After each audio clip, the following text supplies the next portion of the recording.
అచ్చంపేటను model నియోజకవర్గంగా మారుస్తాం. Nagar Kurnool పర్యటనలో CM Revanth హామీ.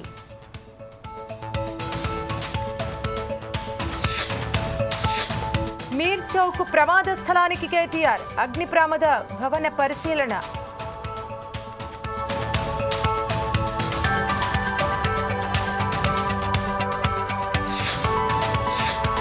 ఓఎండ్ఎం పనులపై మంత్రి నిమ్మల టెలికాన్ఫరెన్స్. ఎమ్మెల్యేలు ఇరిగేషన్ అధికారులకు పలు సూచనలు.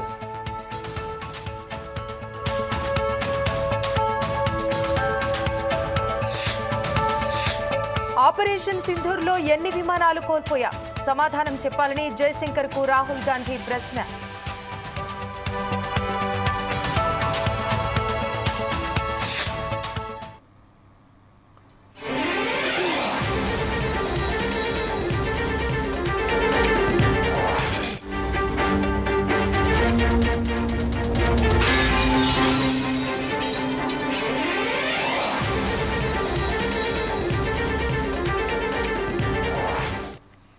బ్రేకింగ్ న్యూస్ చూస్తున్నాం. కాళేశ్వరం కమిషన్ విచారణ గడువు మరో 2 నెలలు పొడిగించింది ప్రభుత్వం. విచారణ గడువును జూలై 31వ తేదీ వరకు పొడిగిస్తూ ప్రభుత్వం ఉత్తర్వులు జారీ చేసింది.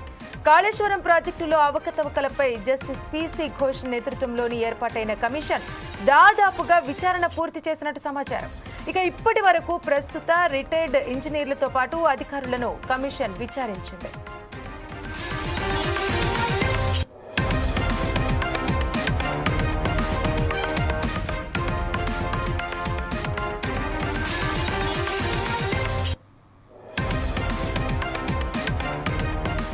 కాళేశ్వరం కమిషన్ విచారణ గడువు మరో 2 నెలలు పొడిగించింది ప్రభుత్వం.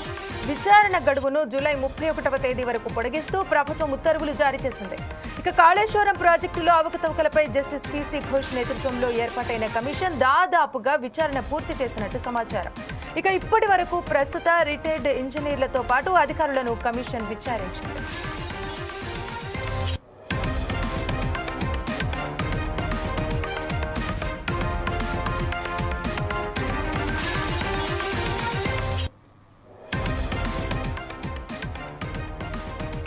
దీనికి సంబంధించి మరిన్ని వివరాలు మా ఇన్పుట్ ఎడిటర్ శ్రీనివాస్ అందిస్తారు.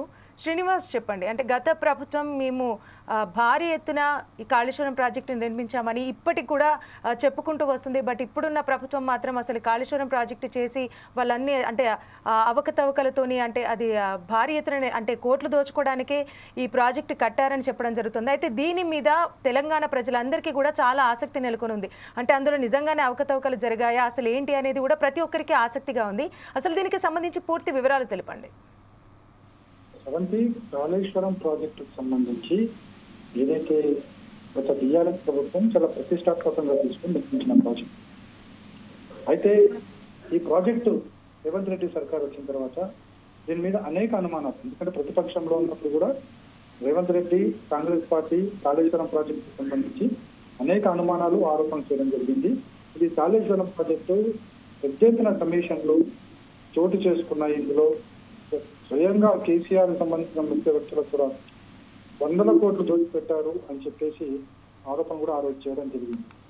అయితే అధికారంలోకి వచ్చిన వెంటనే ఏదైతే మేడిగడ్డ ప్రాజెక్టుకు సంబంధించి అక్కడ బ్రిడ్జ్కి సంబంధించి ఏదైతే తూములు కూలిపోతే మనం చూసాం.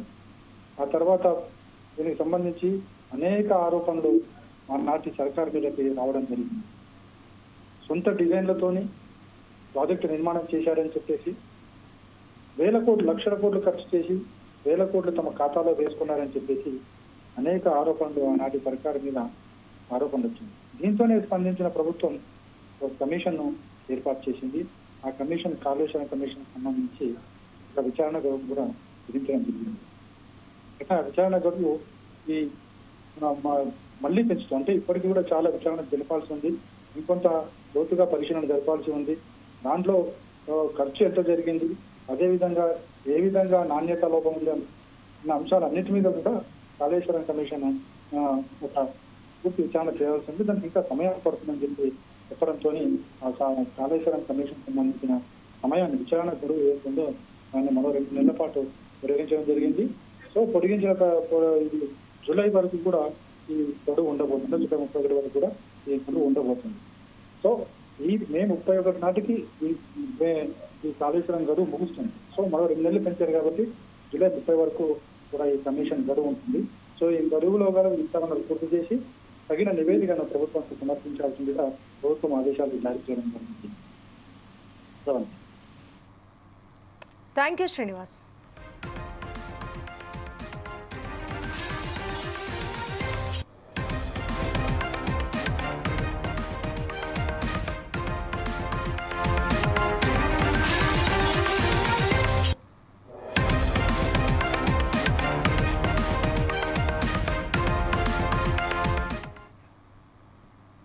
నాగర్ కర్నూలు జిల్లా మన్ననూరు ఐటీడీఏ పరిధిలోని అమరాబాద్ మండలం మాచారంలో ఇందిరా సౌరగిరి జల వికాసం పథకాన్ని సీఎం రేవంత్ రెడ్డి ప్రారంభించారు. ఈ సందర్భంగా రైతులకు సోలార్ పంపు సెట్లు ఉచితంగా ఇస్తామని సీఎం తెలిపారు.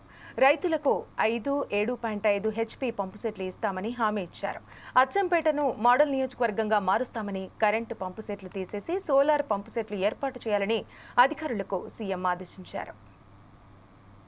ఈ రోజు నల్లమల అటవీ ప్రాంతంలో నల్లమల డిక్లరేషన్ మా సహచర మంత్రివర్గ సభ్యుల మధ్యలో ఈ రోజు డిక్లేర్ చేసుకుంటున్నాము అని అంటే, ఆనాడు ఎన్నికల సమయంలో వచ్చినప్పుడు మీరు డాక్టర్ వంశీకృష్ణ గారిని 50,000 మెజారిటీతో గెలిపించండి, మళ్ళీ ముఖ్యమంత్రిగా ఈ ప్రాంతానికి వస్తా, ఈ ప్రాంతం నా ప్రాంతం, ఈ ప్రాంతాన్ని అభివృద్ధి పదం వైపు నడిపించి ఆదర్శ నియోజకవర్గంగా తీర్చిదిద్దుతా అని ఆనాడు ఎన్నికల సమయంలో మీకు మాట ఇవ్వడం జరిగింది. ఆ మాట ప్రకారం మీరు మీ మాట నిలబెట్టుకున్నారు. డాక్టర్ వంశీకృష్ణను అత్యధిక మెజారిటీతో 50,000 పైన మెజారిటీతో గెలిపించి నల్లమల్ల పౌరుషాన్ని ఈ ప్రాంతం కాంగ్రెస్ పార్టీకి అండగా నిలబడుతుంది. ఈ ప్రాంతం వాడు ముఖ్యమంత్రి అయితే మా కష్టాలు తీరుతాయని మీరు ఆశీర్వదించి వంశీకృష్ణ గారిని గెలిపించారు.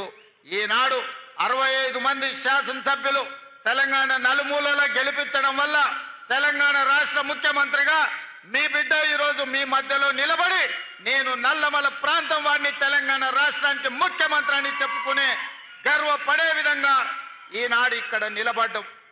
ఈరోజు నా బాధ్యత పెరిగింది. వంశీకృష్ణ గారు కొన్ని అంశాలను ప్రస్తావించను.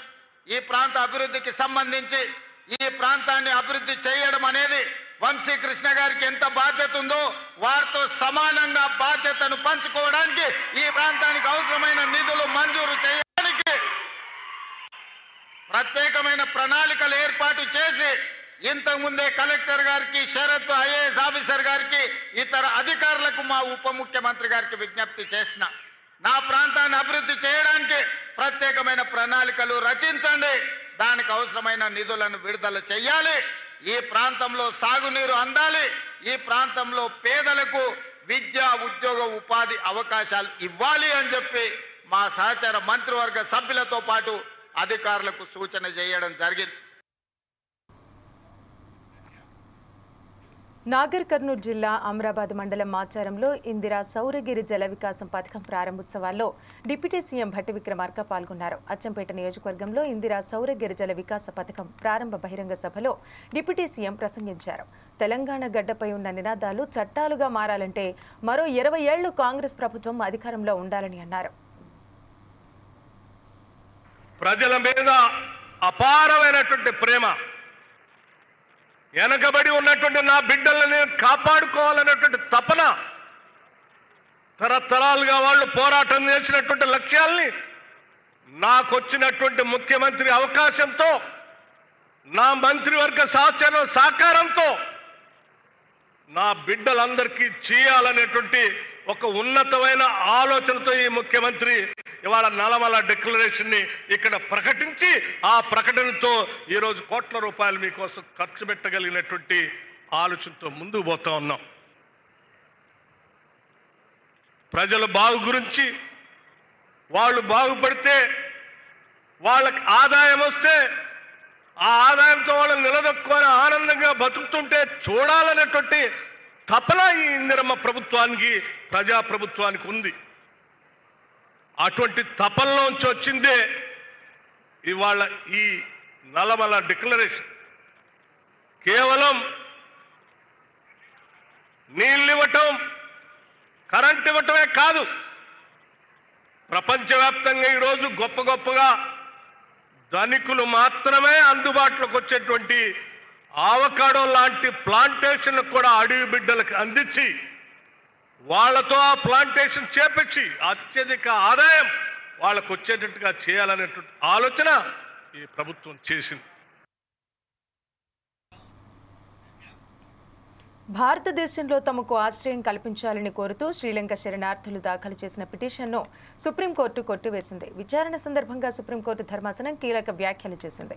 ప్రపంచంలోని నలుమూలల నుంచి వచ్చే శరణార్థులకు ఆశ్రయం ఇవ్వడానికి భారతదేశం ఒక ధర్మశాల కాదని సుప్రీంకోర్టు స్పష్టం చేసింది. వారంతా వెంటనే దేశం విడిచి వెళ్లాలంటూ ఆదేశాలు జారీ చేసింది.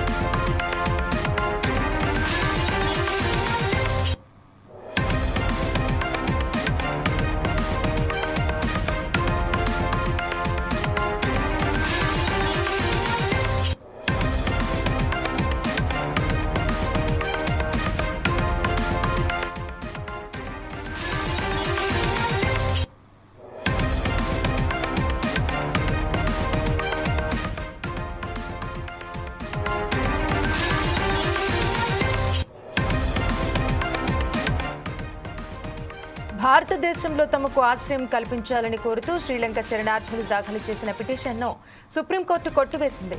విచారణ సందర్భంగా సుప్రీంకోర్టు ధర్మాసనం కీలక వ్యాఖ్యలు చేసింది.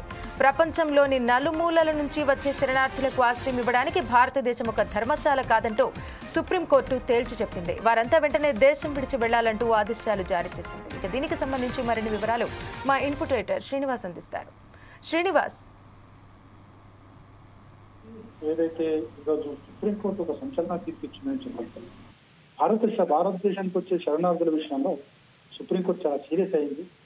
ఎందుకంటే భారతదేశం ఏమన్నా ధర్మశాలనా అని చెప్పేసి కూడా వ్యాఖ్యానించడం జరిగింది. సుప్రీంకోర్టు అభిప్రాయం కరెక్టే అని మనం భావించాలి. ఎందుకంటే ప్రతి ఒక్కరు కూడా ఎవరు దొరికితే వాడు పక్కకి బంగ్లాదేశ్ నుంచి వస్తారు, శ్రీలంక నుంచి వస్తారు, వాడు ఆఫ్ఘన్ నుంచి వస్తారు, వాడు పాకిస్తాన్ నుంచి వస్తారు. ఎవరు పడితే వాళ్ళు వచ్చేసి శరణంతో ఇక్కడ భారతదేశంలో స్థిరపడము, ఇక్కడ ఆస్తులను అనుభవించడం, ఇక్కడ ఆస్తులు సంపాదించుకోవడము, ప్లస్ వాళ్ళు ప్రభుత్వాలు అందిస్తున్న వివిధ సంక్షేమ కార్యక్రమాలు ఎంజాయ్ చేయడము. సో ఇవన్నీ కూడా భారతదేశంలో గుదిబండలా తయారయ్యాయి. ఎందుకంటే మన దేశ ప్రజలకి మనం సంక్షేమ కార్యక్రమాలు అందించాలి, మన దేశ ప్రజలకు అభివృద్ధి కార్యక్రమాలు అందించాలన్నది ఒక ఖచ్చితంగా చేయాలి. కానీ పక్క దేశం వాళ్ళు కూడా వచ్చి ఇక్కడ ఉండి వాడికి కూడా అదే సంక్షేమ పథకాలు అనుభవించాలి, వాడు కూడా అదే సంక్షేమ కార్యక్రమాల్లో పాలు పంచుకోవాలి. అదిగాక వాళ్ళు కొన్ని ఉదాహరణకు తీసుకుంటే కనుక బంగ్లాదేశ్ నుంచి వచ్చిన శరణార్థులు ఎవరైతే ఉన్నారో వాళ్ళంతా కూడా ఇప్పుడు కొన్ని వర్గాలు వాళ్ళని పెంచి పోషిస్తున్న క్రమంలో వాళ్ళకి సంబంధించిన ఇక్కడ ఆధార్ కార్డులు ఉన్నాయి, పాస్పోర్ట్లు ఉన్నాయి, డ్రైవింగ్ లైసెన్స్ ఉన్నాయి, రేషన్ కార్డులు ఉన్నాయి. సో ఇలా చూసుకుంటూ పోతే కనుక ఇక పక్క దేశాల నుంచి వచ్చిన వాళ్ళకు కూడా మనమే వాళ్ళకి ఆశ్రయం కల్పించాలా, ఇదేమైనా ధర్మశాలనా అనే విధంగా కూడా సుప్రీంకోర్టు ధర్మాసనం వ్యాఖ్యానించడం జరిగింది. ఇది నిజంగా సుప్రీంకోర్టు ధర్మాసనం చేసిన వ్యాఖ్యలు కరెక్ట్ గానే మనం భావించాలి. ఎందుకంటే భారతదేశం ధర్మశాల కాదు.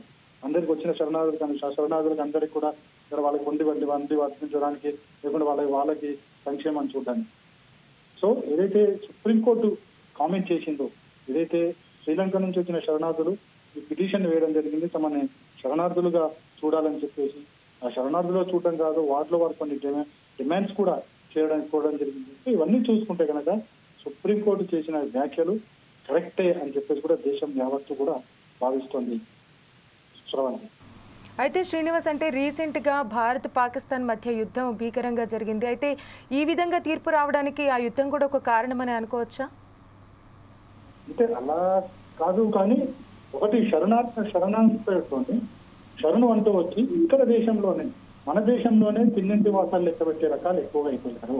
ఉదాహరణకు పాకిస్తాన్ నుంచి వచ్చిన బంగ్లాదేశ్ నుంచి వచ్చిన వాళ్ళని చూస్తే కనుక మనకి అర్థమవుతుంది వాళ్ళు వచ్చేది శరణార్థం పార్టీ యొక్క లోపలికి వచ్చిన తర్వాత ఇక్కడ అనేక తీవ్రవాద కార్యకలాపాలకు కావచ్చు, లేకపోతే వాళ్ళు కొన్ని పార్టీలకు ఓటు బ్యాంక్ గా మారిపోవడం కావచ్చు, అదేవిధంగా ప్రభుత్వం మీద వాళ్ళు డిమాండ్ చేయడం కావచ్చు. సో ఇవన్నీ చూసుకుంటే కనుక ఖచ్చితంగా సుప్రీంకోర్టు చెప్పింది కరెక్టే. అది కూడా ఈ మధ్య కాలంలో ఏదైతే పాకిస్తాన్ ఇండియా భారత్ మధ్య జరిగిన ఒక ఏదైతే వార్ ఉందో దానికి సంబంధించి కూడా ఈ వ్యాఖ్యలు చేశారని కూడా మనం భావించాల్సి ఉంటుంది. ఎందుకంటే అనవసరంగా లేనిపోని సమస్యలు తెచ్చిపెట్టుకోవడం కరెక్ట్ కాదన్నది సుప్రీంకోర్టు భావనగా మనం భావించాలి. శ్రవంతి. Thank you Srinivas.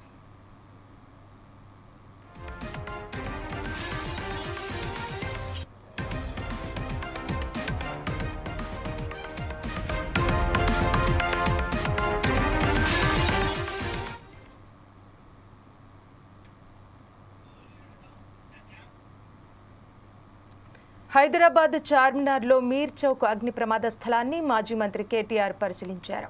మీర్ చౌక్ అగ్ని ప్రమాదం హైదరాబాద్ చరిత్రలోనే పెద్ద దుర్ఘటన అని ఆయన అన్నారు. ఒకే కుటుంబానికి చెందిన 17 మంది మృతి చెందడం బాధాకరమని ఆవేదన వ్యక్తం చేశారు. భవిష్యత్తులో మరోసారి అగ్ని ప్రమాదాలు జరగకుండా చర్యలు తీసుకోవాలంటూ సూచించారు.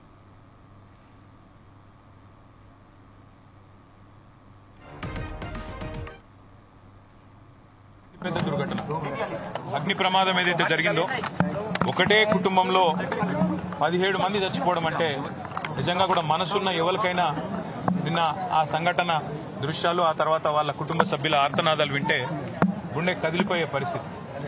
బాధాకరం ఏంటంటే ఇక్కడికి వచ్చిన తర్వాత కుటుంబ సభ్యులు అగర్వాల్ సమాజం యొక్క వాళ్ళ కుటుంబం యొక్క సభ్యులతో మాట్లాడుతుంటే 2.5 ఏళ్ల పాపను నిన్న అక్కడ సమాధి చేసి వచ్చినాం. అంతకంటే మాకు ఈ జీవితంలో ఇంతకంటే దౌర్భాగ్యమైన రోజు ఇంకోటి ఉండదు. మేము ఎందుకు బతుకున్నామా అనే బాధ అవుతుంది సార్. మేము ఎవరిని నిందిస్తలేము, ఎవరిని ఏమంటలేము. కానీ ఇక్కడ అగ్ని ప్రమాదం జరిగిందని చెప్పంగానే ఏ ఫైర్ బ్రిగేడ్ అయితే వచ్చిందో అది నీళ్లు లేకుండా అరకొరగా వస్తే లాభమైంది, వసతులు లేకుండా వస్తే లాభమైంది. వచ్చిన ఆ ఫైర్ సర్వీస్ వాళ్ళు కూడా మాకు మాస్క్ లేదు కాబట్టి లోపలికి పోలేకపోతున్నామంటే ఇంతకంటే అన్యాయం ఉంటుందా? అట్లే వచ్చిన అంబులెన్స్ లో కూడా మాస్కులు పెట్టకపోతే, ఎందుకంటే ఎప్పుడైనా అగ్ని ప్రమాదంలో ఆ పొగతోని ఊపిరాడదు, ఆ ఊపిరాడకనే ఊపిరి పోతుంది, ప్రాణాలు పోతాయి. అట్లాంటప్పుడు ఆక్సిజన్ మాస్కులు లేకుండా, అట్లాంటప్పుడు వచ్చిన అంబులెన్స్ లో కనీస సౌకర్యాలు లేకుండా వస్తే ఎట్లా? ఆ సౌకర్యాలు ఆ ఫైర్ ఇంజన్ల అంబులెన్స్ లో ఉంటే కొన్ని ప్రాణాలు బతుకుతుండే, కొంతమంది అన్న మా వాళ్ళు బతుకుతుండే అనే బాధ. ఇలా రాజకీయం లేదు, ఎవరిని తిట్టేది లేదు. కానీ ఒకటి మాత్రం వాస్తవం, ఇంత లాపర్వా ఉంటే మాత్రం ప్రజల ప్రాణాలు మల్లబోయే ప్రమాదం ఉంది. వాళ్ళు ఎంత గొప్ప వాళ్ళంటే ఒకటే కుటుంబంలో 17 మంది చచ్చిపోయినాక కూడా వాళ్ళు అంటున్న మాట ఏంది ఇక్కడికి వచ్చినాకంటే ఎవరిని తిడతలేరు, వాళ్ళు రాజకీయం చేస్తలేరు, ఎవరిని ఫలానా వాళ్ళు మంచోళ్ళు కాదు చెడ్డోళ్ళు అంటలేరు. మాకు ఇక్కడుండే హిందువులు సాయం చేసిండ్రు, ఇక్కడుండే ముస్లింలు సాయం చేసిండ్రు, అందరు వచ్చిండ్రు, అందరు సహాయపడ్డారు, అందరు కాపాడినరు. కానీ మాకు జరిగింది ఇంకొకరికి జరగద్దు. కనీసం ఇప్పుడన్నా ప్రభుత్వం మేల్కొనాలే, ఇప్పుడన్నా ముందుకొచ్చి ఈ రాష్ట్రంలో ఈ నగరంలో మళ్ళొక్క ప్రాణం ఫైర్ యాక్సిడెంట్ లో పోకుండా కాపాడండి సార్. మాకు అంతకంటే ఏమొద్దు. దయచేసి మీరు వచ్చిండ్రు సంతోషంగానే, భవిష్యత్తులో ఇట్లా కాకుండా చూసుకోండి అని ఒకటే ఒక్క మాట వాళ్ళు చెప్తున్నారు. హైదరాబాద్ ఆపరేషన్ సింధూర్పై రాహుల్ గాంధీ మరోసారి విదేశాంగ మంత్రి జయశంకర్ ను ప్రశ్నించారు. ఆపరేషన్ సమయంలో భారతీయ యుద్ధ విమానాలను కోల్పోయామో చెప్పాలని జయశంకర్ ను ప్రశ్నించారు రాహుల్ గాంధీ. జయశంకర్ మౌనం తనను తీవ్రంగా బాధిస్తోందని అన్నారు. భారత్ ఎన్ని విమానాలు కోల్పోయిందో పాకిస్తాన్కు మాత్రమే తెలుసంటూ వ్యాఖ్యానించారు.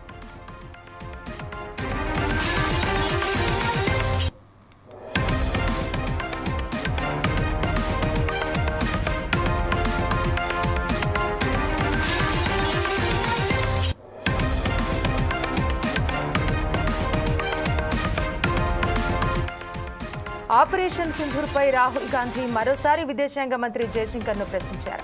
ఆపరేషన్ సమయంలో భారతీయ యుద్ధ విమానాలను ఎన్ని కోల్పోయిందో చెప్పాలంటూ జయశంకర్ ను ప్రశ్నించారు రాహుల్ గాంధీ.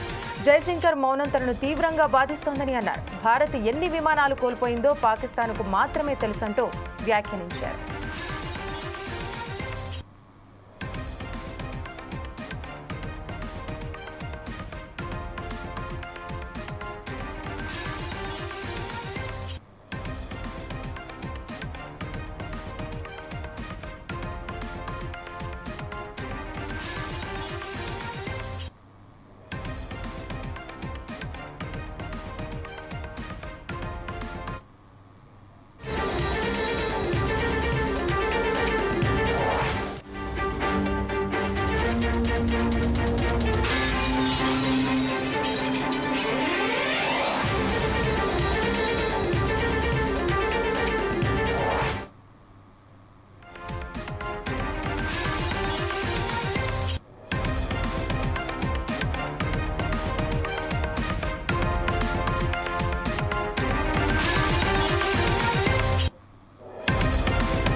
బ్రేకింగ్ న్యూస్ చూస్తున్నాం. భారత్లో మళ్లీ కోవిడ్ కలకలం రేపుతోంది. నటి శిల్పా శిరోద్కర్ కు కోవిడ్ పాజిటివ్ వచ్చినట్టు ఇన్స్టాలో పోస్ట్ చేశారు. మహేష్ బాబు సతీమణి నమ్రతా సోదరి శిల్పా శిరోద్కర్ కోవిడ్ బారిన పడినట్టు స్వయంగా ఆమె సోషల్ మీడియా వేదికగా వెల్లడించింది. ఆసియాలో కోవిడ్ వ్యాప్తి అంతటా ఆందోళన చెందుతున్నారు.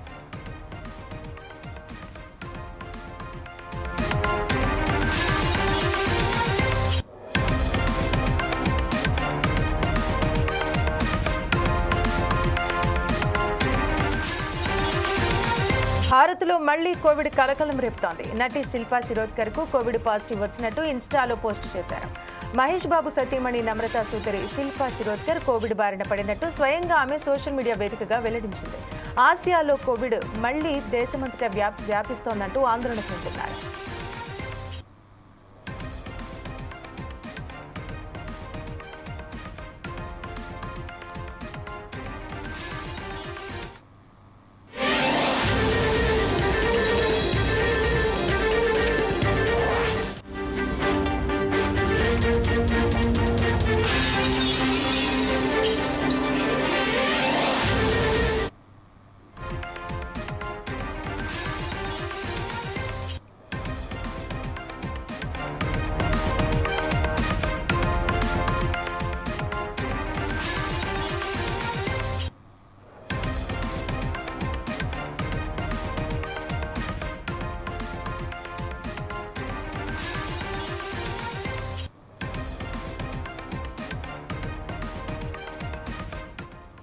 ఎన్టీఆర్ జిల్లా తిరువూరు నగర పంచాయతీ చైర్మన్ ఎన్నిక రేపటికి వాయిదా పడింది. కోరం లేక ఎన్నికను వాయిదా వేసినట్టు ఎన్నికల అధికారి మాధురి ప్రకటించారు. కౌన్సిల్లో మొత్తం 20 మంది సభ్యులుండగా సమావేశానికి 7 మాత్రమే హాజరయ్యారు. అయితే గతంలో ఇక్కడ చైర్పర్సన్ గా వ్యవహరించిన కస్తూరిబాయి రాజీనామాతో ఎన్నిక అనివార్యమైంది. చైర్మన్ ఎన్నికకు అధికారులు పూర్తి ఏర్పాట్లు చేయగా పోలీసులు విస్తృత బందోబస్తు కల్పించారు. తొలుత కౌన్సిల్ హాల్లోకి వెళ్లేందుకు వైసీపీ, టీడీపీ వర్గీయులు విఫలయత్నం చేశారు. ఒకరినొకరు తోసుకున్నారు. పరిస్థితి ఉద్రిక్తతకు దారితీయడంతో పోలీసులు ఇరు వర్గాలకు సర్ది చెప్పారు.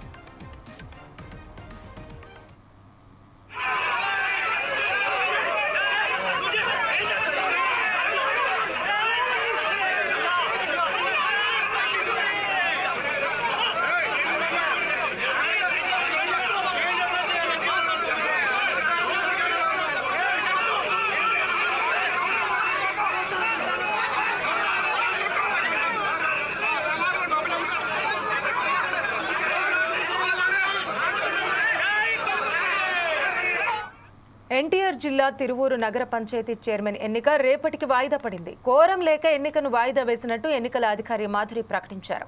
కౌన్సిల్లో మొత్తం 20 మంది సభ్యులుండగా సమావేశానికి 7 మాత్రమే హాజరయ్యారు. గతంలో ఇక్కడ చైర్పర్సన్ గా వ్యవహరించిన కస్తూరిబాయి రాజీనామాతో ఎన్నిక అనివార్యమైంది. చైర్మన్ ఎన్నికకు అధికారులు పూర్తి ఏర్పాట్లు చేయగా పోలీసులు విస్తృత బందోబస్తు కల్పించారు.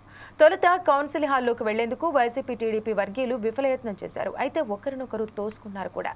పరిస్థితి ఉద్రిక్తతకు దారితీయడంతో పోలీసులు ఇరు వర్గాలకు సర్ది చెప్పారు.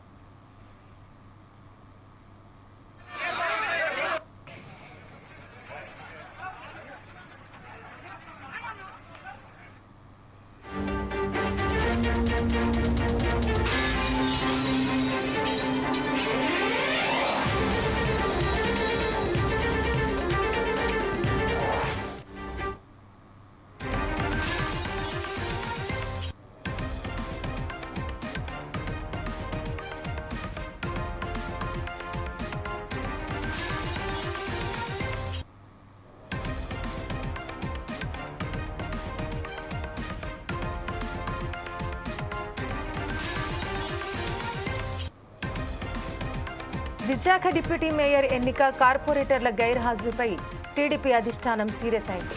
డుమ్మా కొట్టిన వారికి నోటీసులు జారీ చేయాలంటూ ఆదేశించింది. మరోసారి పునరావృతం కాకుండా చర్యలు తీసుకోవాలని మంత్రి లోకేష్ ఆదేశించినట్టు తెలుస్తోంది.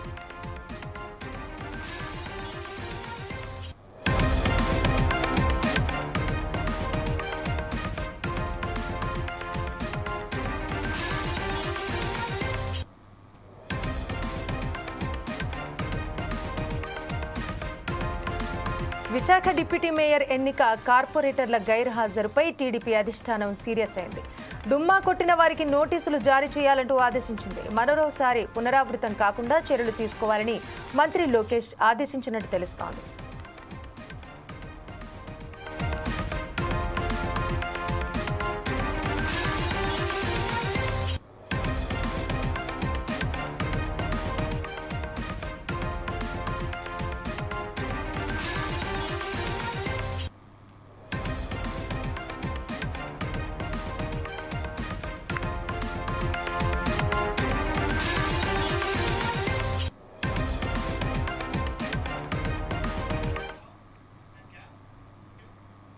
మరిన్ని వార్తలు విశేషాల కోసం చూస్తూనే ఉండండి 4 Sides TV.